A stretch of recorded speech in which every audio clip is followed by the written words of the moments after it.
आज का वचन उत्पत्ति अध्याय 28 पद 10 से 22 तक है। आइए हम मिलकर पढ़ें।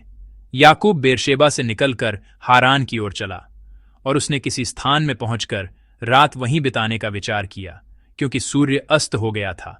इसलिए उसने उस स्थान के पत्थरों में से एक पत्थर ले अपना तकिया बनाकर रखा और उसी स्थान में सो गया। तब उसने स्वप्न में क्या देखा कि एक सीढ़ी पृथ्वी पर खड़ी है और उसका सिरा स्वर्ग तक पहुंचा है और परमेश्वर के दूत उस पर से चढ़ते उतरते हैं। और यहोवा उसके ऊपर खड़ा होकर कहता है, मैं यहोवा तेरे दादा अब्राहम का परमेश्वर और इसहाक का भी परमेश्वर हूं।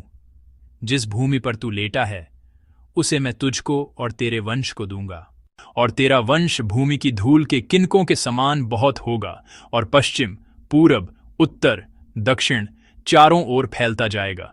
और तेरे वंश के द्वारा पृथ्वी के सारे कुल आशीष पाएंगे।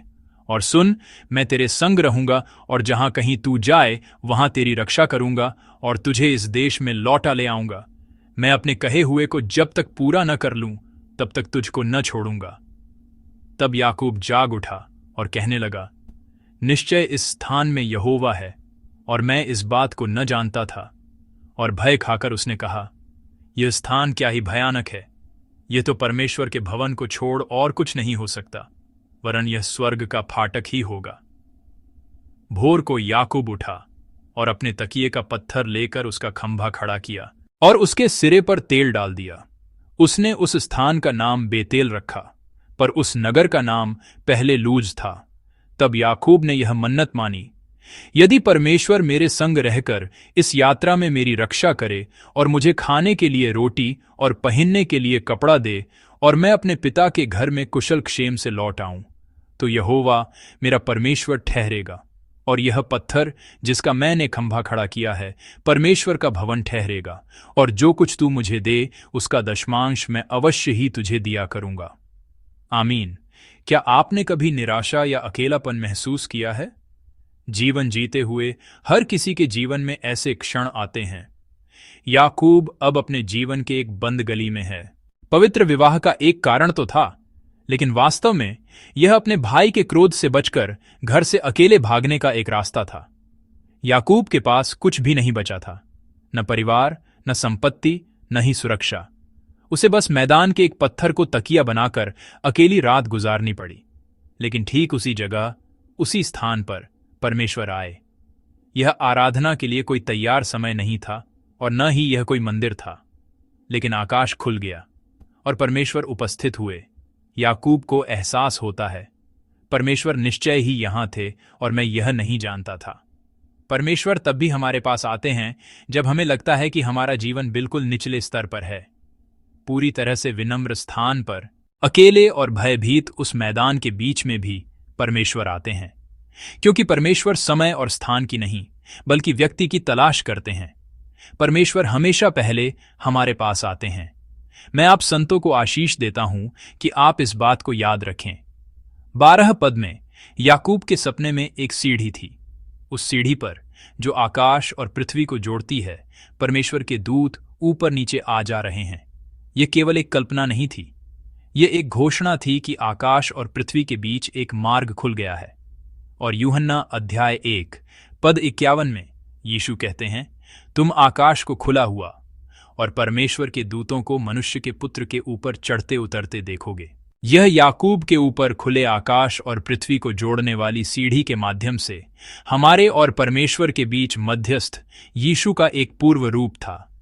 वह सीढ़ी जो याकूब ने देखी, वह यीशु मसीह के माध्यम से पूरी हुई। और यह सुसमाचार है कि परमेश्वर और मनुष्य के बीच एकमात्र मार्ग, वह मध्यस्थ यीशु, आज हमारे पास भी आते हैं। मैं प्रार्थना करता हूं कि आप उस यीशु पर विश्वास करें जिसे बाइबल प्रकट करती है।